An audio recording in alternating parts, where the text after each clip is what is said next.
Ikinasal na ngayon ang kapamilya star na si Robbie Domingo kay Maiki Pineda.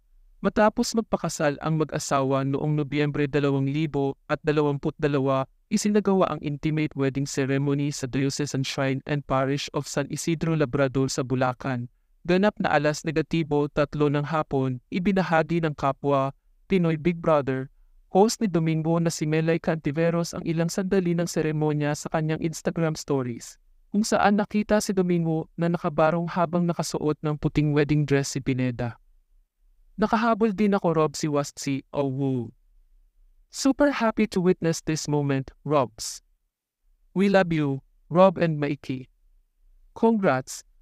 Almar and Amaras Robbie and Maiki Domingo Cantiveros said in the caption. Sina Domingo at Pineda ay nagpakasal noong Nobyembre 2022.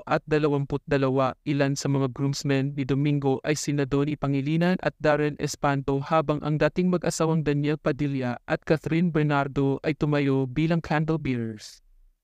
Ang mga lalaki ay nakasuot ng barong Tagalog, habang ang mga babae ay nakasuot ng Filipiniana o garden cocktail dresses. Nauna nang sinabi ni Domingo na itutuloy nila ang kanilang kasal gaya ng naka-schedule matapos nilang ibunyag na si Pineda ay nakikipaglaban sa isang bihirang sakit na autoimmune.